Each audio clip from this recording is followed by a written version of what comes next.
All right, well, we are on the final push for the K-Swap Cefiro build.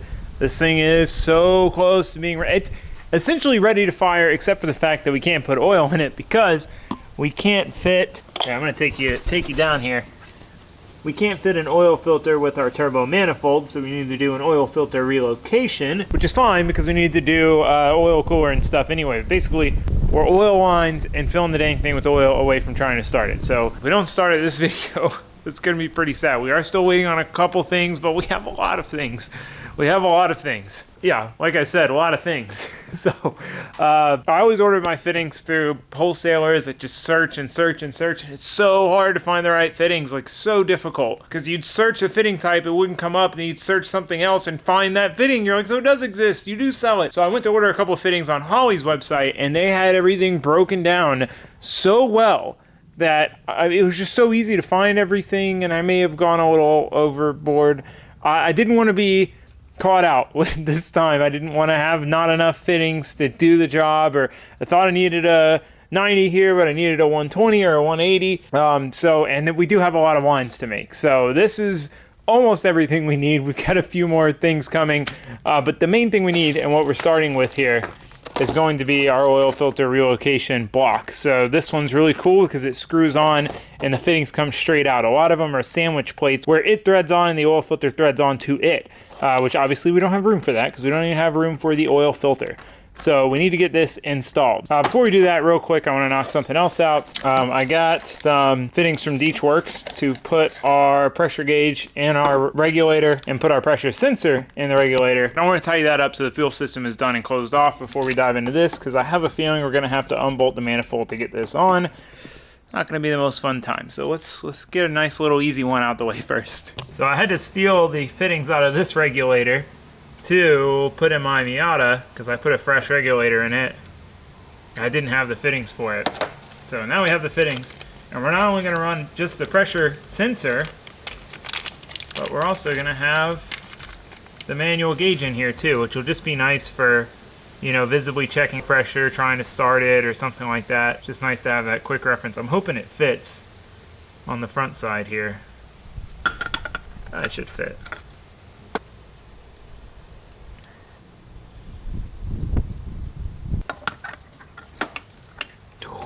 By the skin of its teeth.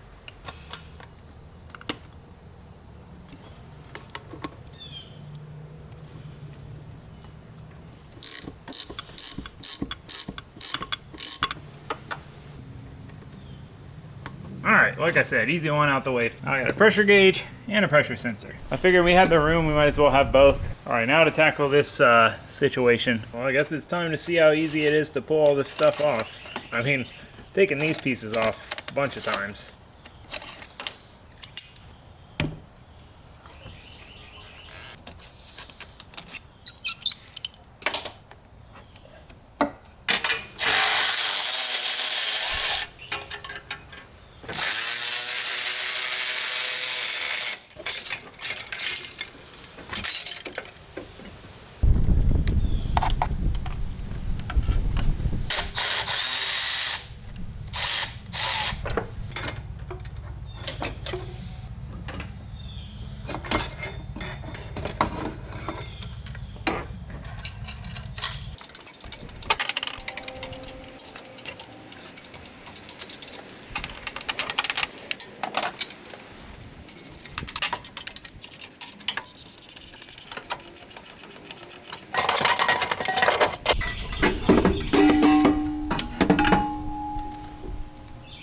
That wasn't too bad. Alright, so we're going to get our Earl's fittings installed in here.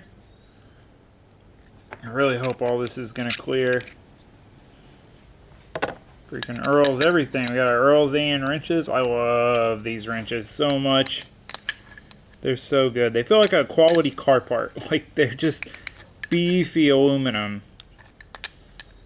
Alright, we'll lube the O-ring up. I'm going to go ahead and grab 245s. I think that's what we're going to use.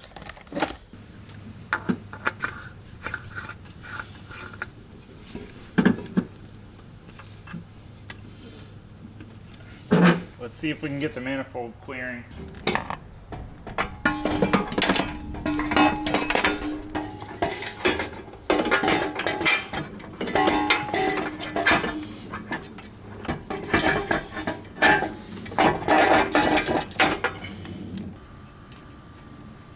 think we can get 2 fittings on there.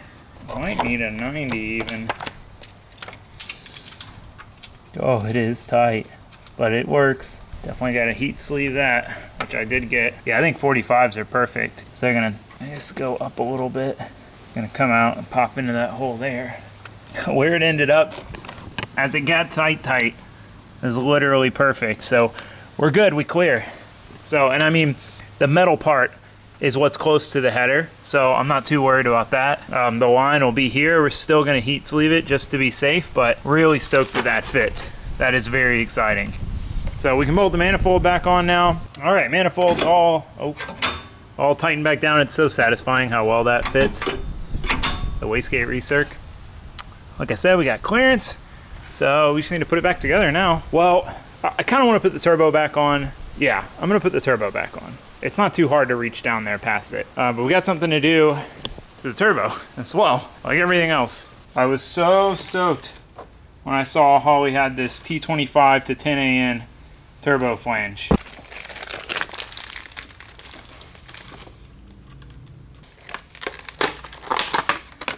I have to go with some low profile Allens. Well, it actually works. I'm gonna try to find Allens instead though. All right, got some Allen bolts, so we're good there. Got the drain bolted on. So happy that fit. It was labeled for T25, T28, and I was like, that's probably about right. So I'm putting the oil feed fitting in. One really cool thing about these Borgs is they have a built-in restrictor. So like a lot of turbos, you have to get a fitting with the right size restrictor to not basically flow too much oil and blow out the seals and the bearings and stuff. Whereas the Borg gets built in, and it's like, why wouldn't it be built in if you know what freaking restrictor needs to be in there? Why would you make it to where you have to get a fitting with the restrictor? So anyway, I think this fitting came with it. I don't know. I got this turbo from a friend of mine, so I don't know what it came with and what it didn't, but definitely gonna have to get a fitting with a 90 on it. But I just wanted to see, put this one on and get an idea of line length. I got a couple different size ones coming. All right, cool. Turbo is ready to go back on. We're gonna go there, bud. We have a slight dilemma. So, the one thing we're missing, well, we're missing a few things. Got a few more fittings and miscellaneous items on the way, is our remote oil filter housing. So basically it's gonna be a remote mount. We're gonna mount it somewhere, and that's where our filter's gonna go. Oil's gonna go through there, through our cooler, and then back into the engine. So obviously, we need some sort of filtration and somewhere for these lines to go, right? Like if we put oil in it right now, it would just pump onto the ground. The last thing we need to do to try to start this thing is sort out the oil stuff. Namely, mainly just a filter, which we couldn't fit with the manifold, which is why we're doing the remote filter and yada yada, which we would have to do anyway to run an oil cooler. But point is, I'm ready to try and start this thing. We don't have the remote filter housing we're gonna use yet, but I bought a fresh filter for the filter housing from the FC. So I'm literally gonna steal this filter housing, make a couple push lock lines, because then we can just cut them off and still salvage all the fittings and everything, and just temporarily mount this in there. Obviously put a new filter on it. We don't want cross-contamination of this engine's oil filter. Just get that plumbed up to where we have the oil, has a place to go, through a filter, back into the engine, fill with oil, try to start it. So I'm too antsy. I normally wouldn't do something like this because I'd be like, I'll just wait till I have the parts and finish it right and then start it. But everything on the wiring side, as far as I know, is ready for us to start this thing. And I'm only going to find out what isn't ready, if anything, when we try to start it. So yeah, well, I guess technically we kind of need to drain the fuel. It's definitely old. I mean, and we're probably going to fight through some things, right? Like I haven't tuned anything on the drive-by-wire stuff. We've just got a base map from a different car with different sized injectors, and if it even starts, we're gonna be lucky, but I wanna at least try to crank the dang thing. So I think that's what we're gonna do. Let's make some temporary lines and throw that freaking filter housing in here.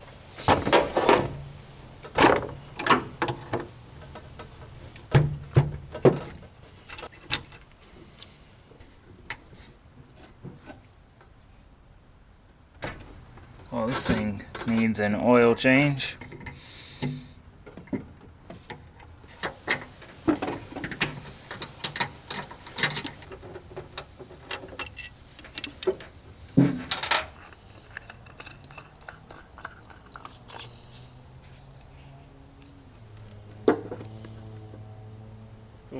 That's not gonna work. I guess really we need to get the turbo back in here to figure out where this can go. Okay, enough jibber jabbering. Let's get this done.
Alright, I don't know, just leave it like that. This is just a beautiful mounting location. Oh man, I took entirely too long to decide on where to put this thing. I'm like, it's just gonna be here to start the car. Like, I am not leaving it like this. We gotta put the oil cooler in, we gotta do, yeah, I don't know. I don't know why it took so freaking long, but anyway, that's in. We need to fill it with oil, prime it, try to start it. Try to start it. It's a little scary. It's always scary. First start's always scary. Hopefully it starts. I don't know. We'll see. I don't have high hopes because, like I said, tune was just a base map from another K24, and I don't know how much of it we have set up correctly. I know the throttle body works. That's the main thing. We're just going to see what happens. All right, I lied. We still had a couple things left. So I filled the filter with oil just to cut down on prime time. We had to cap off these vacuum ports, hook up our vacuum line to the Haltech, everyone gets on me for that one. Let's see, please be the right thread pitch. There's so many vacuum ports and stuff on these things. Get a cap for that, and then I think we're all capped off. I had to tape off where the map sensor goes on the bottom because it doesn't fit. Because basically this is a front wheel drive manifold that would normally, this part that unbolts would be that way, right? So this would be on the bottom, all of that would be on the top. Now it's on the bottom, it's kind of hard to get to. So, all right. I think we're about there. I'm gonna prime it, then we're gonna try to start it. So we don't have our oil lines done to the turbo because we're gonna come off of this where the factory oil pressure switch is. However, instead of just being normal 8th NPT, it's 8th BSPT, so British Standard Pipe Thread. I do have a fitting on the way, but it was really weird, hard fitting to track down, and it's not a very common fitting. So I'm fitting it in lines for that stuff on the way. We'll come off with a line over to here. We're gonna tee off to the oil pressure sensor and then up into the turbo. And we've got the fitting coming for the oil pan there where our oil drain's gonna go. That's kind of an oddball one too. It's like M22 by 150. So moral of the story is we don't have oil going to the turbo, so we're not gonna wanna run this very long, but we don't have coolant in it or anything anyway, but we will have oil cycling through the engine, which is the most crucial part. Again, you don't really wanna run a turbo without oil in it, but for idle, to run it for just a minute, I think it'll be fine. Assuming we can start it at all, so yeah. Okay, I think I've gone through the checklist. I got the laptop set up and ready. I'm gonna prime it. Yeah, you get the idea. I'm just gonna keep jibber jabbering over and over. This is a little bit of a nerve-wracking moment. I mean, I put the engine together and I did all the wiring. So, you know, there's a lot of things I did that need to all work correctly. So, it's, you know, it's one of those moments. Sink or swim. Let's see what happens. All right. Moment of truth here.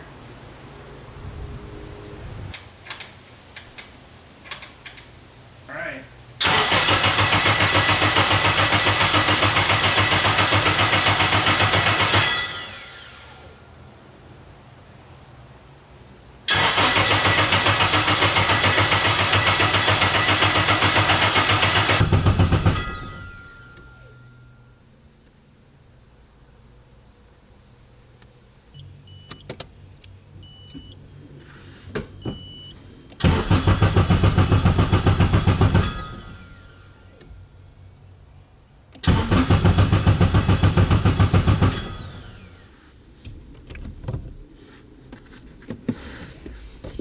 All right, so to be safe, I went ahead and pulled each of these fittings off just to make sure we had oil. We have oil in both lines, so we have oil pressure. That's good because I don't have the oil pressure sensor hooked up right now because we don't have it in because we need the line and whatever. As far as the not starting, so I'm getting a cam signal error, but the settings I have, basically I got this tune off a different, like off of a car. I had to change some stuff for my wiring and whatever, but the base tune has like different settings for the cam and crank sensor as far as quick start and some other things. So I'm gonna try that just out of curiosity and we'll see what happens.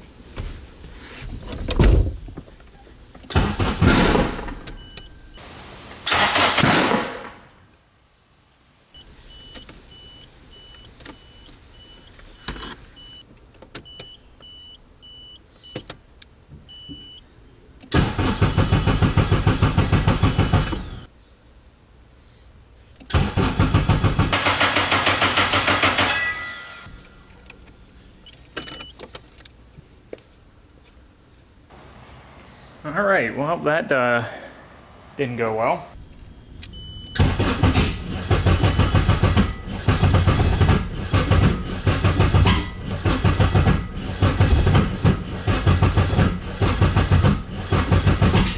All right, let's try it.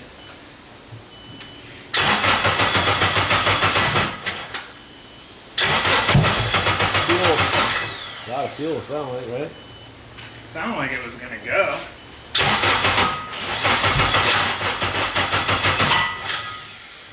See, that's what's weird. Timing's off or something for sure. Sounds like. Yeah, it's just weird how like it sounds like it locks up. That's why I got paranoid. Yeah. I guess let me charge the battery a little bit. It sounded like it was gonna go at that one point. Yeah. Like it really sounded all right. I mean, kind of all right. What do you got for exhaust on this thing? Full exhaust? Yeah, I built like a 3-inch stainless. I mean, at least it's trying to start now. It seemed like the battery was just so dead. Like when it was hitting the compression stroke, it would just plug it down. Yeah.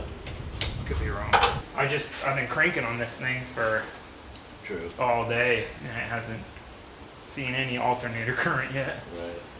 All right, charge the battery up a little bit. Try again.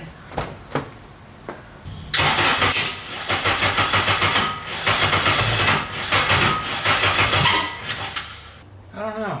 It's like it's trying, but it's like the timing's off or something. All right, we're making some progress here. So the default TDC offset angle is 100 or 311 degrees. So check to the timing light. Timing marks were nowhere near the timing marker on the timing chain cover.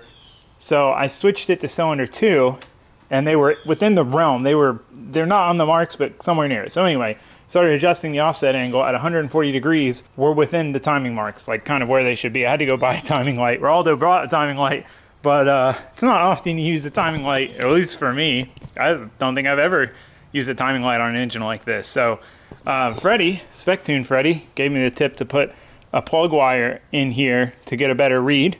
So we did that. He's been giving me some advice on what to check. We're gonna keep trucking. Maybe we'll try to start it here again in a minute. I'm just trying to get it 100% dialed on the laptop where it thinks it is, and then we try to start it. So I'll update you when we're trying to start it. Moral of the story is though, we're getting somewhere. All right, well, the initial timing on the base map is set at 311 degrees. At 137 degrees, the timing marks line up.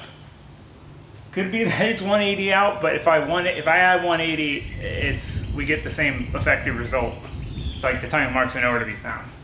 So it might do a huge backfire, it might not. There's only one way to find out from here. Fuel pump's on? No. That's on it. Please don't be a big thing. Please don't be a big thing. Please don't be a big thing. Turn this back up, I'm gonna turn it back down just so there's a little less fuel.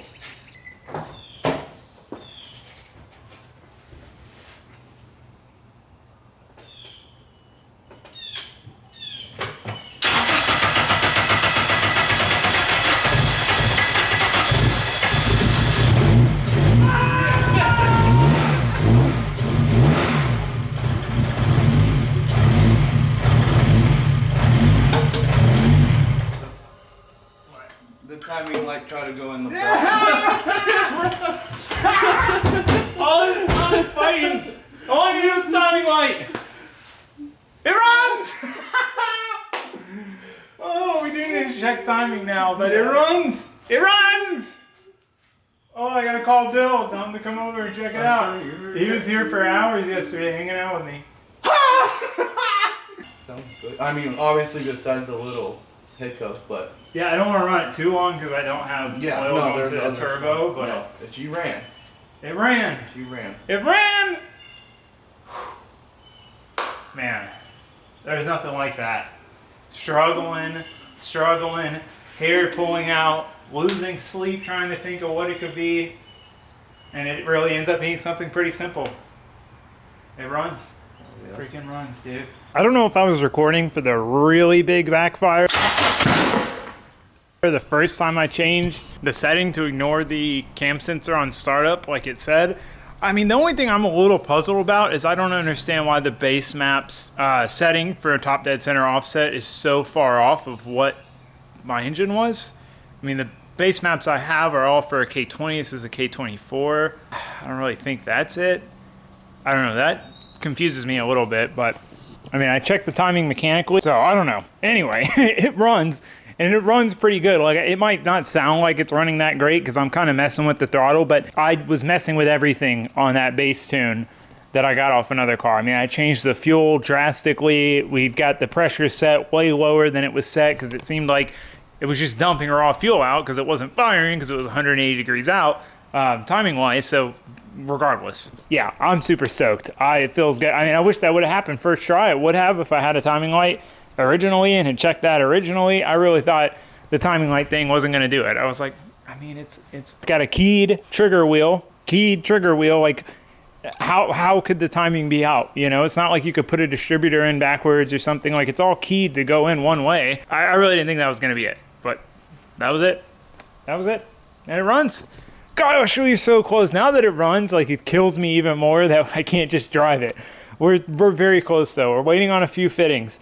I mean, we're waiting on the fitting for that pressure sensor so we can do our turbo feed, the fitting for the pan, for the drain, but we have the drain on, we have the lines to make that line. We're waiting on the oil filter relocation, so we're not using this borrowed one. Then we can mount that, the oil cooler, plumb all of that together. Past that, it's just the water lines, which I've still got to figure out a couple fittings because we have 3 ports here. So I got to figure out what each one of these fittings is size-wise. And then we've got a couple other ports. We need to run to the heater core, we need to run to this, and we need to run to the turbo. And the difficult thing about running to the turbo is basically we've got to have a high side in and a low side out. So like we can't just tap from the same area or like tap from there and there. Like we've got to tap within the coolant flow so the coolant actually flows through it in its normal path, right? So that's going to be a little tricky just with how many things we need to tie into the cooling system. But moral of the story is we're very close.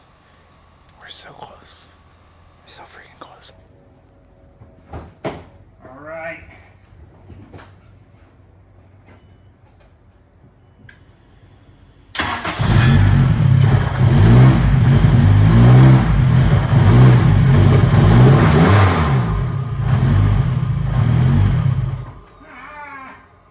Well, she runs good, fires right up. Now that's with the timing locked at 0 degrees. No changes to the tune yet. We're gonna start messing with that once we get the turbo feed line and return line done. Once we have oil running to the turbo, it's safe to run it for a little bit. It's just not gonna be good on the turbo to be running it with no oil. But those lines should be here tomorrow, so we can try to get all that sorted out, start running it a little longer, messing with the tune, trying to get her running even better. I also want to work on the power steering setup. I want to get that in while we're waiting on the rest of the lines and fittings to finish up the final bit of plumbing. But once we do that final bit of plumbing, this thing is pretty much ready to drive. Now, some people, when they build cars, they like to kind of get the, especially a swap, they like to get the engine in and try to start it up as soon as possible. For me, like there's not really any point in starting it until I'm pretty much ready to drive it. So I kind of save that part for last. So we've done everything else. I mean, all of the suspension is done. Suspension arms have been gone through. All of the drivetrain stuff's in. Our exhaust is built. Our intercooler stuff's built. Even our freaking handbrake is in. So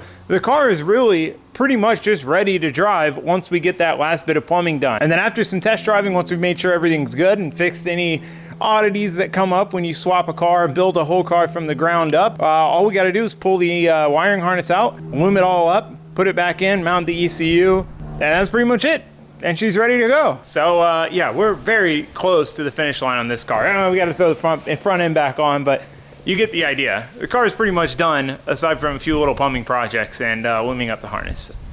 Oh, I'm so excited to drive this thing. The closer we get, the more hyped I am, but we're gonna save all that for next time. We got plenty more work to do and a whole heck of a lot of motivation to do it now the old thing's running and purring like a kitten. So I hope to see you guys next time, but for now, that's gonna be it. Thanks for watching, thanks for subscribing, goodbye.